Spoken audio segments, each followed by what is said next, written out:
I never thought my life would change because of a blind date my friends set up as a joke. My name is Lucas Reed. I am a single dad, a carpenter, and for a long time I believed one thing very deeply. There are no second chances for people like me. You get one shot at love, you mess it up, and after that you just work, raise your kid, and keep your head down. I built a whole life out of sawdust and silence. I told myself a good father did not need anything but his son, his tools, and a solid roof. I thought I was fine. Then came that cold November night in a lakeside café. That is where my friends tried to humiliate me. That is also where everything started to change. If you are listening to this from anywhere in the world, tell me your city in the comments. I want to see how far this story goes. And if it hits your heart, hit like. Now let me tell you how that blind date became the moment my life turned. The cafe smelled like burnt coffee and old water. I sat with my back to the wall, like I always do. Habit. I like to see the door. The lake outside was black, with little white waves on top from the November wind. They looked like angry thoughts. She was 23 minutes late. I knew that because I kept checking the time. Every minute that passed felt like proof I was an idiot for even coming. My phone buzzed again. It was Derek. Is she there yet, or did she ghost you? I did not answer. Derek and his wife Simone had set this whole thing up 3 weeks earlier. They ambushed me in their kitchen during a normal dinner. My son Ethan was upstairs playing video games with their kids. I thought we were just having spaghetti and talking about school. I was wrong. You cannot live like a monk forever, Simone had said, touching my arm with that soft pity tone I hate. It has been 4 years, Lucas. 4 years since my ex-wife Jennifer sat across from me at the kitchen table I built with my own hands and told me she could not do this anymore. Could not do me anymore. Jennifer wanted more. More excitement. More passion. More trips. More risk. I was steady. I fixed doors and laid floors and went to bed at 9:30. I thought building her a safe home was enough. I was wrong. She left. She found her more with a guy named Craig who sold medicine, drove a shiny car, and took her on surprise trips. I kept the house, the workshop, and our son, Ethan. I also kept the quiet. I told myself I liked it that way until Derek and Simone decided I had been quiet long enough. Just one date, Simone said. My friend from yoga. Her name is Mara. She is amazing, smart, independent, not looking for anything serious, just coffee, just conversation. I should have said no. I wanted to say no. But I looked up and saw Ethan watching me from the stairs. He did not say anything, but his eyes asked a question. Is this it, Dad? Is this all you are going to do now? Just stop. So I said yes, which is why I was sitting in that cafe, drinking terrible coffee, feeling like a museum exhibit called Bad Choices in Real Time. The waitress came over again, 3rd time.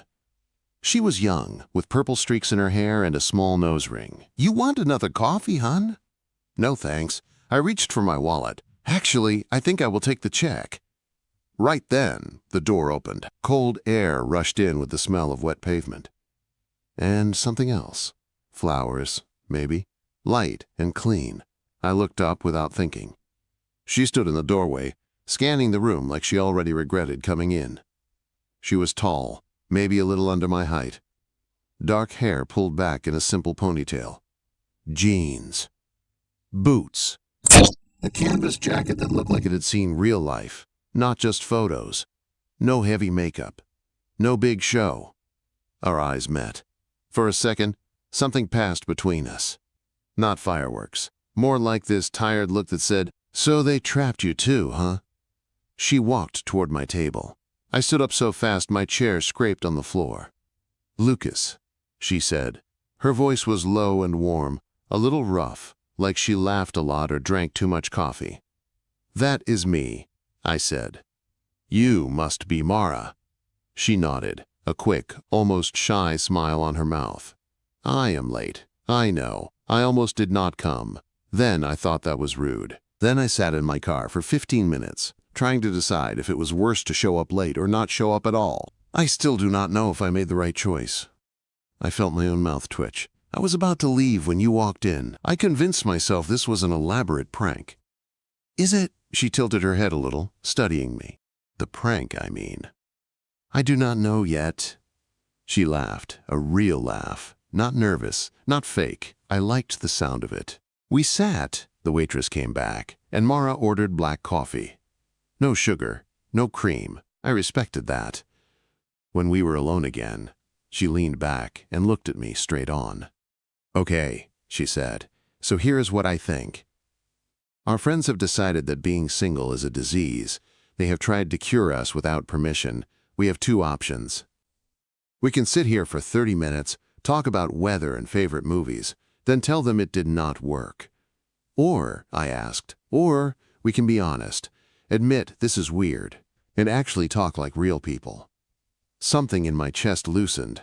I did not know I was that tense until I felt it let go. What kind of real talk? I said. The kind where we admit we were not looking for this, she said. Where we do not pretend we are on some perfect first date. She wrapped both hands around her coffee cup. I have not been on a date in 3 years, she said. I have no idea what I am doing here. 4 years for me, I said, and I am pretty sure I did not know what I was doing even back then.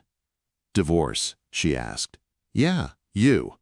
She nodded. 2 years since it was final, longer since it was actually over. She took one sip of the coffee and winced. This is awful. It really is, I said. I think they make it in a bucket in the back and just heat it up again every hour. And we still came here. She looked around the room, at the fishing nets on the walls and old boat pictures, in what I can only describe as a very serious boat-themed nightmare. My friend Simone picked it, I said. She thought it would be romantic, lakeside, and all that. It is something, Mara said. We sat in silence, but it was not the heavy, painful silence I expected from a blind date. It felt almost easy. A group of loud teenagers burst through the door. The espresso machine hissed. Music hummed from cheap speakers. Life went on around us. So, she asked, what do you do when you are not trapped on ambush dates? I am a carpenter, I said. Custom furniture, some repair. I have a workshop behind my house. Her eyes moved to my hands for a second, to the small scars and rough skin there. I build things that last, I said, or I try to. Most furniture now is built to be thrown away in a year. I like making pieces that could outlive the people who buy them. That is kind of romantic, she said. Furniture. Not furniture, the idea of building something to last in a world where everything is temporary. That is romantic. I felt my face get warm and looked down at my coffee. What about you? I asked. What do you do? I teach high school English, she said. 10th and 11th grade. I spend my days trying to convince teenagers that Shakespeare is not torture and that sometimes the blue curtains do mean something. Do they listen? Sometimes, she said. Maybe one student a year really gets it. The rest think I am a monster for giving them Hamlet. We kept talking, about small things at first. Jobs, books, music. The bad coffee. The worst decor. It felt strange how easy it was. I had not relaxed with a woman in years, and yet here I was, in a terrible café, feeling like I could breathe. The waitress came by again and asked if we wanted anything to eat. Mara looked at me. I looked at her. How close is the next place that does not smell like fish and regret? She asked. There's a diner 2 miles up the road, I said. The Bluebird. Burgers. Real coffee. She smiled, then let us get out of here. I paid the check and left a good tip. It was not the waitress's fault. The place was a nautical disaster. Outside, the November air hit us hard. Our breath came out in little white clouds. I drove, she said, pointing at a plain Honda. You. I nodded toward my beat-up truck. Want a caravan to the diner? She asked. Or is this the part where we say this was fine and go home and pretend we have early mornings? Quote, I really could have gone home. Ethan was at Derek and Simone's for a sleepover. My dog was waiting. My safe, quiet house was waiting. But I did not want to go home yet. I will follow you, I said. Her smile was small, but real. Okay, she said. Let us see if the coffee is better at the Bluebird. As I climbed into my truck behind her, something strange moved in my chest. It was not love, not even close. It was smaller than that. It was the first little spark of hope. And I had no idea yet how far that tiny spark was going to reach. The Bluebird Diner was nothing special, and somehow that made it perfect. Old linoleum floors, red booths with cracks in the vinyl, a long counter with spinning stools. The air smelled like grilled onions, coffee that was actually fresh, and something sweet from the pie case.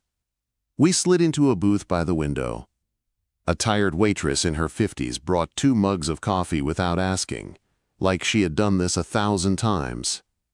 "This already feels better," Mara said, picking up the menu. "No fake boat ropes on the walls. I am grateful." Quote, "We both ordered cheeseburgers and fries, the kind of simple food you eat when you are not trying to impress anyone." When the waitress left, Mara leaned back and studied me. "Okay," she said, "tell me something true." "About what?" "About you," she said. "Not the basic stuff. Not carpenter, divorced, single dad. Something real." I could have dodged it. I almost did. I felt that old instinct rise up, the one that says, stay safe, stay quiet, say something light. But her eyes were steady, and I was tired. "I am tired," I said finally, "not just physically. I am tired of pretending I am fine being alone all the time." Her face softened. "I tell my son I am okay," I went on. "I tell my friends I like the quiet. I tell myself work is enough. But most nights I sit in my house, and it feels like I built a perfect box and then climbed inside and locked the door." I surprised myself by saying it. I had never said that out loud to anyone. Mara did not look away. She did not rush to fix it. She just nodded slowly, like she knew exactly what I was talking about. "My turn," she said. "Something true. I am angry." "At who?" "At my ex," she said, "for making me feel small. At myself, for letting him. At my friends, for pushing me to try again. And at this idea that being alone is safer. Because maybe it is not. Maybe I am just hiding." The waitress came with our food and gave us both a quick look like she knew this table was heavy tonight. She topped off our coffee and left us alone. Mara dipped a fry in ketchup and stared at it like it might answer something. "My ex-husband is a lawyer," she said. "Big firm, big life. Everything was about image. Right house, right car, right wife. He never hit me. He never cheated. But he cut me down in small ways until I did not know who I was." I listened. I felt something tight in my chest, like anger on her behalf. "I spent years making myself smaller so he would not be annoyed," she said. "Then one day, I looked in the mirror and did not recognize myself. I left. It was the hardest thing I have ever done. And still, there is a stupid part of me that wonders if I was the problem." Quote, "You were not," I said. She gave me a small, grateful smile and changed the subject. "What was your marriage like?" she asked. "If you do not mind telling me." "It started good," I said. "Jennifer and I met in high school, got married young, had Ethan a year later. She was fun back then. Big energy, big dreams. I loved that about her." I took a breath. "But I am not built for big," I said. "I am built for steady. I like plans. I like routine. I like knowing what tomorrow is." I think after a while she felt trapped. I built her a safe life. She wanted something wild. "And you let her go," Mara said quietly. "I did not have a choice," I said. "She left. But yeah, I did not fight to drag her back. She deserves to be happy, even if it is not with me." "That is either very mature," Mara said, "or very sad. Probably both." We ate in silence for a while. It was not awkward. It felt like we had said something big and needed time to breathe. The waitress rolled over a glass pie case like it was a prize wheel. Apple, cherry, pecan, chocolate cream, lemon meringue, and a mixed berry surprise, she said. "What is the surprise?" Mara asked. "That it is actually good," the waitress said. We both ordered the mixed berry. It was, in fact, good. "Okay," I said, when we were halfway through. "Rapid-fire questions. No thinking, just answer." Mara smiled. Is this an exam? Yes, I will grade on a curve. She laughed. Fine, go. Cats or dogs? Cats, she said. But I respect dogs. I have a cat. He is insane. Your turn. Dog, I said. Golden retriever named Bear. Afraid of butterflies, but we do not talk about that. She grinned. Morning person or night person? Morning, I said. I wake up before the alarm. You. Night, she said. I think people who like mornings are suspicious. Coffee or tea? Coffee, she said. Tea is just hot leaf water. Mountains or beach? Mountains, she said. I like being high up. It makes my problems look small. We kept going. Little questions. Stupid questions. Favorite band? Favorite movie? Worst job? First concert? Who cries at commercials? It was easy and light, after all the heavy stuff, like our brains needed a break. Then Mara leaned back and looked at me in a different way. Do you read poetry? She asked. Not really, I said. I know that road 1, 2 roads, yellow woods. She grinned. That is a start. I am required as an English teacher to approve. Say one, I said. Give me a poem, just one line. From memory. You really want that? Yeah, I said. Teach me something. She wrapped her hands around her coffee cup and stared at the table for a second. When she spoke, her voice changed. Softer, deeper. Tell me, she said, what is it you plan to do with your one wild and precious life? The words hit me right in the chest, like someone knocked on a door I had nailed shut. What is that from? I asked. A poem by Mary Oliver, she said. The summer day. That is the last line. She asks that question and then just leaves it there. No answer. Just the question. We looked at each other. What is your answer? I asked. I am still figuring it out, she said. You. I thought about it. For 4 years, my answer had been simple. Work. Raise Ethan. Do not get hurt again. Survive. I do not know, I said, but I am starting to think surviving is not enough. Mara watched me for a long moment, like she was seeing past my face and into whatever was cracked inside. That, she said, is a pretty good place to start. We left the diner after 11. The parking lot was quiet and cold, yellow light pooling under the tall lamps. Our cars were parked next to each other. My beat-up truck, her practical Honda. This was unexpected, she said, standing by her car. I came in ready to hate this. Ready to fake polite smiles and then tell Simone there was no chemistry. And now, I asked. And now, she said, I had a really good time. Me too, I said. It felt simple and true. There was a beat. That little space in time where you decide if you are brave or not. Can I see you again? I asked. Her smile was slow and real. Yeah, she said. I would like that. We traded phones and put our numbers in. On her screen I typed, Lucas. Surprisingly, not boring. She laughed when she saw it. Bold, she said, also accurate. I saw what she had put herself as in my phone. Mara, not a blind date disaster. Confident, I said. Also accurate, she said. She leaned in and kissed my cheek. Quick, warm. It felt like the start of something. Text me, she said, so I know you are real and this is not because of bucket coffee fumes. I will, I said. I watched her drive away. Then I sat in my truck for a minute, hands on the steering wheel, heart beating faster than it should. I drove home through quiet streets, no music, just the sound of the engine and my thoughts. Bear met me at the door, tail going crazy. I scratched his head and apologized for being late. I checked on Ethan. He was asleep in his room at Derek and Simone's house, not here. But I still looked at his empty bed and imagined him there, hair messy, book on his chest. In my room, I lay down and stared at the ceiling. My phone buzzed. Mara, made it home. Cat is judging me. I smiled. Lucas, my dog is judging me too. I ruined his schedule. Quote, Mara, we are wild rebels. Lucas, we contain multitudes. There was a pause. Then, Mara, thank you for tonight, for being honest, for not pretending. I stared at the message for a moment before answering. Lucas, thank you for showing up, 23 minutes late. Worth it. When I turned off the light, the house felt the same as always. Same walls, same roof, same old creaks. But inside me something had shifted. For 4 years, my heart had been a closed workshop. No entry, no new projects. Just repair the damage and keep the door shut. That night, lying there in the dark, I realized something simple and terrifying. Somebody had knocked, and for the first time in a long time, I kind of wanted to open the door.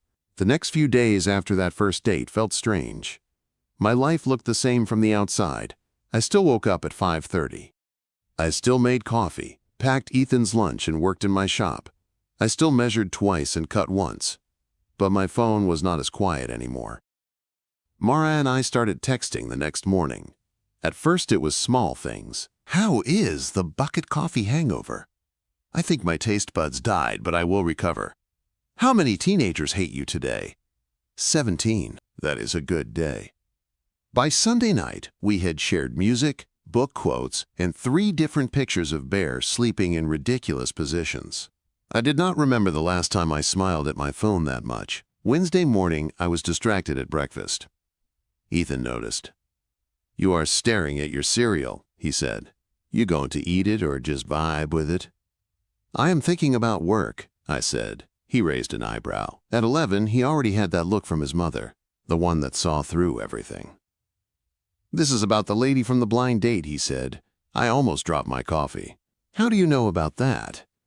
You have been texting her nonstop, he said. You are not subtle, Dad. Also, you smiled at your phone yesterday. That has never happened in the history of you. I tried not to laugh. It has not been nonstop. He shrugged. 37 messages since Friday. You counted.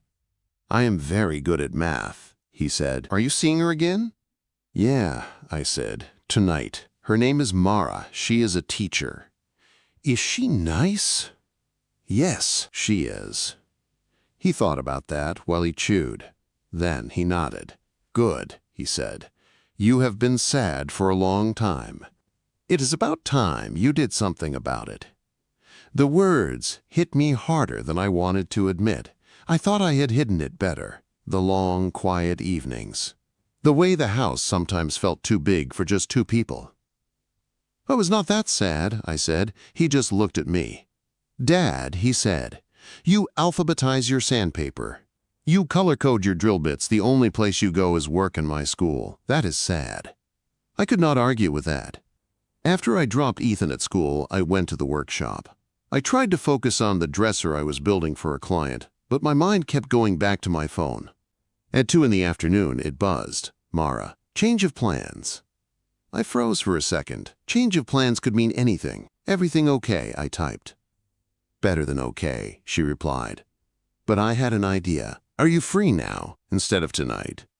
I looked around the workshop, the half-finished dresser, the neat rows of tools, the safe routine. The old version of me would have said no, would have stayed on schedule, would have kept his feelings locked up until they went away. I can be, I wrote. Where? She sent an address in a part of town I did not normally go to. Old houses, tall trees, narrow streets. Come over, she added. I called in sick. I want to do something real. 20 minutes later, I was parking in front of a blue house with white trim. Mara sat on the front steps in jeans and an oversized sweater, hugging her knees against the cold. When she saw my truck, she stood and came down the walk. You really came, she said. You really skipped work, I said. She smiled, but there was something nervous under it. I woke up this morning, she said, and thought, why am I waiting until 6 o'clock because some unspoken rule says dates are evening events? So I told the school I had a migraine, which I kind of do, a life migraine. You are a criminal, I said. I know, she said. It is thrilling. Her apartment was on the 2nd floor, narrow stairs, thin walls. When we walked in, a big gray cat stared at me from the back of the couch like he was deciding whether or not to murder me. That is Dostoevsky, Mara said. He screams at 6 in the morning if I do not feed him on time. Do not take it personally if he hates you. He hates almost everyone. The place was small but warm, books everywhere. On shelves, on tables stacked on the floor, plants by the windows in mismatched pots, a mug on the coffee table with a quote from some writer I did not know. It felt like her. Real. Lived in. No show.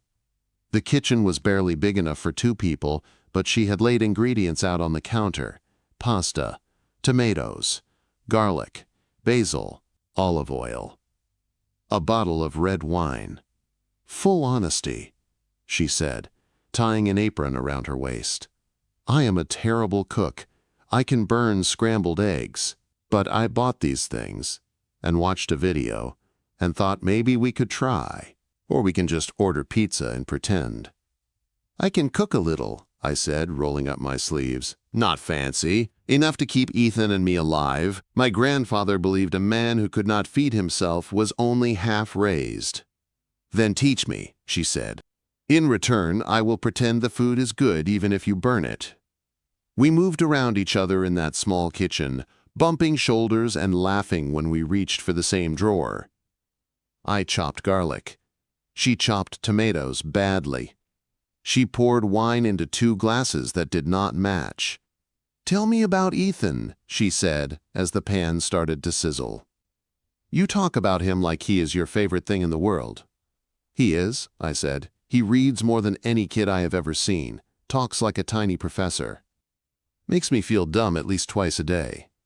What does he like to read? Everything, I said. Fantasy, science, history. Last week he tried to explain quantum physics to me with Legos. She laughed. That is both adorable and terrifying. He asked this morning if you were nice, I said, then told me not to mess it up. Wise child, she said. No pressure, quote. She watched me stir the garlic and tomatoes together in the pan. You really love your work, she said. I can tell when you talk about it. I do, I said. It is simple. Wood is honest. If you treat it right, it will tell you what it can be. If you cut corners, it fails. I like that. Things either hold together or they do not. That is beautiful, she said. You know that, right? It is just furniture, I said. No, she said. It is the opposite of how most of the world works now. Most things are designed to break so people buy more. You make things that last. That is radical. I did not know what to say to that, so I focused on the pasta. We ate at her little table by the window. The pasta was simple but good. The wine was better than what I usually bought. Dostoevsky sat on a chair and stared at me like he was waiting for me to confess to a crime. This feels weird, Mara said, gesturing at the table. In a good way. I have not done this in a long time. Just cooked with someone, sat in my own place and let someone see it. Me either, I said. My house is usually just me and Ethan and the dog. You have a nice house, she said. From the pictures you sent, it looks very solid. That is a polite way to say boring, I said. She shook her head. It looks safe. After dinner, we carried our wine glasses to the couch. She tucked her feet under her, close but not quite touching me. The room felt small and warm and full of the kind of quiet that is not empty. Can I ask you something personal? She said. Probably, I said. When Simone set up the blind date, she asked, why did you say yes, really? I thought about the kitchen at Derek and Simone's house, Ethan on the stairs, the question in his eyes. Because my son is watching me, I said quietly. He is learning what people do when they get hurt. I did not want him to learn that you shut down forever, that you stop trying. Mara swallowed, and I saw her eyes shine a little. That is a good answer, she said.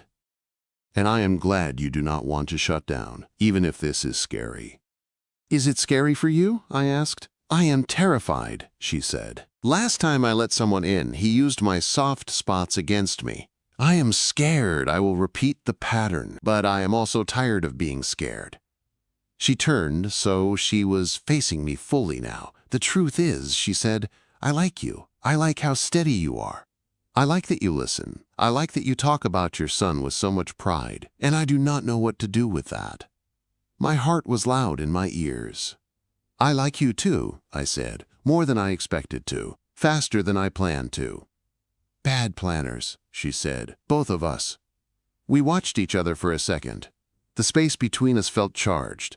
My brain started listing reasons to stay put. It is too soon. It has only been a few days. She has been hurt. I have been hurt. Do not rush. My heart did not care. We moved at the same time. There was no awkward stop and start. Our mouths met in the middle. Her lips were warm and sure. One of her hands slid to the back of my neck. My fingers found her hair. The kiss was not careful. It was not soft. It was the kind of kiss that says, I am here. I am real. I am interested. When we pulled back, we stayed close, our foreheads almost touching, both of us out of breath like we had run somewhere. Oh, she said softly. Yeah, I said. That felt dangerous, she said. In a good way, I asked. In a terrifying way, she said, which might also be good. We both laughed. It broke the tension just enough. Wednesday, she said. This should be our day, our small rebellion. Everyone else does Friday nights and Saturday dates. We get Wednesdays. I can live with that, I said. I hope you do more than live, she said. I wanted to stay. I wanted to fall asleep on that couch with her head on my shoulder and the cat judging me from the chair. I also had to pick up Ethan. I should go, I said. I need to get my kid before he convinces Derek to build a potato cannon. Please do that, she said. For the safety of your neighborhood. She walked me to the door. We kissed again, shorter this time, softer. But the feeling was the same, dangerous, necessary. On the stairs, my phone buzzed. Mara, I already miss you. That is embarrassing. Quote. I smiled as I walked down. Lucas, same, also embarrassing. Mara, we are bad at playing it cool. Lucas, very bad. Mara, I am okay with that. As I drove to pick up Ethan, a thought formed slowly in the back of my mind. Clearer than it had been that first night. This was no longer just a joke date my friends set up. This was turning into something real. And I had no idea yet how hard the past was going to fight against that. The weeks after that second date were the strangest and best weeks I had lived in a long time. My life still had the same bones. Early mornings, sawdust, school runs, homework. But now there was something threaded through all of it. Mara. We claimed Wednesdays like they belonged to us. Sometimes we went out. Sometimes she came to my place and graded papers at my kitchen table while I worked in the shop with the door open so we could talk. Sometimes I went to her apartment, where the cat hissed at me on principle and then slowly, very slowly, started to tolerate my existence. She met Ethan 3 weeks in. I stressed about it, cleaned the house like a madman, changed my shirt twice, tried to remember what normal people did when someone important met their kid. Ethan did not stress at all. She came over with a worn copy of The Hobbit in her hand. I heard you are a Tolkien fan, she said to him. I need expert opinions on dragons. His face lit up. 15 minutes later, they were on the floor, with Legos spread everywhere, arguing about which scene was the best. When she left that night, he gave me a quick nod. She is cool, he said. Do not mess it up. I tried not to. But I did not see how the past was going to push back until that Saturday in December at the farmer's market. We were walking past booths with fresh bread and candles that all smelled like different kinds of forests. Mara had just bought an old poetry book from a used bookstall. She was smiling at the pages like she had found a small piece of treasure. That is when I saw her face change. Her whole body went tight. Her eyes went past me, over my shoulder. I turned. A man was walking toward us. Expensive coat. Slick smile. The kind of confidence you only get when people have told you yes your whole life. Mara, he said. His voice made my skin crawl, and I did not even know him. Richard, she said. Her voice went flat. What are you doing here? I felt her hand on my arm. There was a tremble in it. He looked at me, quick and cold, then back at her. "Aren't you going to introduce me?" he asked. "Your husband." "Ex-husband," she said. "You are my ex-husband." I stepped forward and held out my hand. "Lucas," I said, "her boyfriend." He shook my hand too hard on purpose, a power move. I have met men like him before on job sites, men who think everything is a contest. He turned his attention back to her. "I have been meaning to call you," he said. "We need to talk about the settlement. My lawyer thinks the house was undervalued. I may have been too generous." "The divorce was final 2 years ago," she said. "We are not reopening it." "You are being difficult," he said. "We can discuss this calmly. Have dinner next Friday, Morrison's, 7 o'clock. "No," she said. The word was small but solid, like a brick. Something ugly flashed in his eyes. It was quick, but I saw it. "Do not make this complicated, Mara," he said. "You always do this. You overreact." "I said no," she repeated. "If you have legal questions, talk to my lawyer. Do not talk to me." He smiled like a person smiles before they slam a door. "Good luck with her," he said to me. "She is more trouble than she is worth."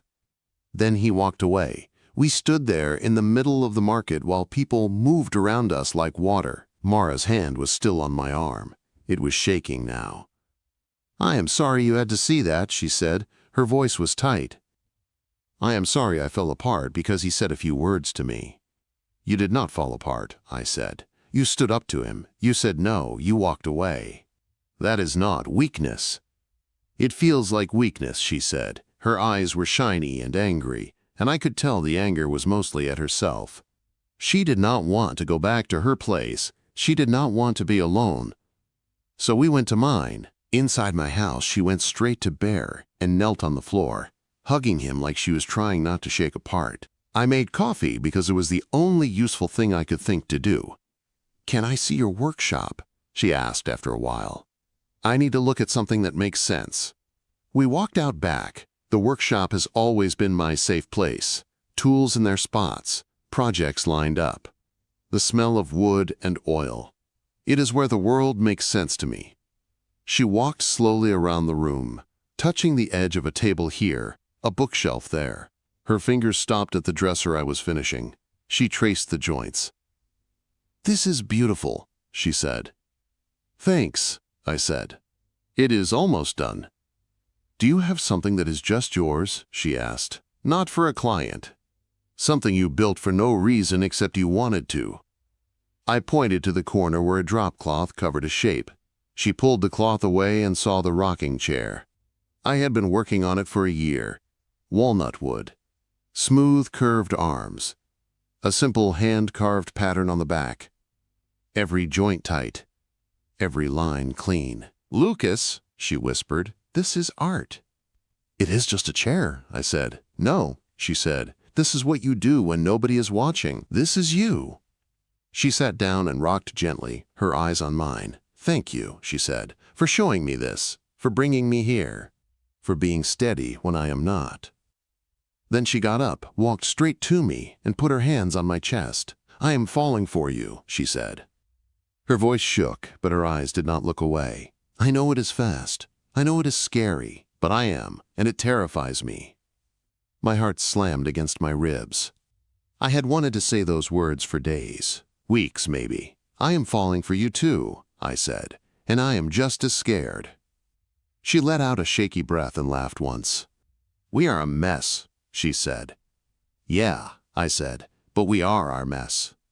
She stayed that night, nothing dramatic, nothing we were not ready for. She slept in my bed, with my t-shirt on and her head on my shoulder. Before she fell asleep, she said something I will not forget. "My ex used to tell me I was too sensitive," she said quietly, "that I made big deals out of nothing. Thank you for not doing that. Thank you for being angry on my behalf without making me feel crazy." "You are not too sensitive," I said. "You are allowed to be mad when someone hurts you." She fell asleep with a hand on my chest like she was holding on to something solid. I lay awake longer, listening to the rain on the windows, the soft snore of Bear on the floor, the steady sound of her breathing. The past came after us again a few days later when her lawyer called. Her ex had filed a motion to reopen the divorce settlement. "He is doing this because you told him no," I said as we sat at my kitchen table with coffee between us and fear in her eyes. "Sharon thinks we can win," Mara said. "She thinks the judge will be annoyed he is wasting the court's time. But it could take months, hearings, papers, stress. I do not know if I can do this again." "You will not do it alone," I said. "Not this time." "Are you sure?" she asked. "Because this is where most people back away. This is where they say, you are great, but this is a lot, and I did not sign up for drama." Quote, "I am sure," I said. "I am not going anywhere." We fought it together. I went with her to meetings with her lawyer. I sat with her after hard phone calls. I answered late-night texts when she spiraled and said things like, "What if he wins?" and "What if I am overreacting?" He did not win. A few weeks before Christmas, her lawyer called to say he had dropped the motion. It was weak. It made him look bad. He backed off. They also filed for a restraining order. The judge granted it. "He cannot contact me anymore," Mara said that night, standing in my workshop with tears on her face and a copy of the court paper in her hand. "Not without breaking the law." "How do you feel?" I asked. "Free," she said. "For the first time since I left him." She looked at me like she was seeing me fresh. "You stayed," she said. "You did not run." "Where would I go?" I said. "Everything I want is right here." She stepped closer. "I love you," she said, "not just because you helped me fight him, because of who you are. Because you are steady and kind and you build things that last and you make my life bigger instead of smaller." My throat tightened. "I love you too," I said. "I think I started the night you walked into that terrible cafe 23 minutes late. And every day since then, it has gotten worse in the best way." Christmas morning, she came over with her cat in a carrier and a box of store-bought cookies she tried to pass off as homemade. Ethan rolled his eyes and pretended not to like her jokes, but I saw the way he lit up when she asked about his new desk and his plans for the future. We opened presents under the tree. I gave her a small jewelry box I had made with a hidden compartment. She gave me a set of old chisels and a book of poems by Mary Oliver. For Ethan, we had worked together. I built him a real desk. She bought him books and a journal. Later, when the wrapping paper was in a pile and the house smelled like pancakes, I took her out to the workshop. I pulled the cloth off the rocking chair. "I started this a year ago," I said. "I did not know who it was for. Now I do." Quote, she ran a hand over the arm, then sat and rocked slowly. "This is us," she said softly. "Old scars, new curves. Built to last." I sat on the edge of the workbench and watched her. Snow was starting to fall outside. Inside, the light caught her face. Calm, open, home. "I used to think I did not get a second chance," I said. "That I had my shot at love and I failed, and that was it. Work. Raise my kid. Go to bed early." "And now?" she asked. "Now," I said, "my friends set me up on a joke date. I sat in a cafe that smelled like bad coffee and regret. I almost walked out, and instead I met you." She stood and walked over to me, put her hands on either side of my face. "Now," she said, "you are allowed to want more than survival." We kissed in my workshop while the snow fell outside and the dog slept in the corner and the rocking chair waited for us to sit in it together. I am still a single dad. I still work with wood. I still wake up before dawn and color code my drill bits.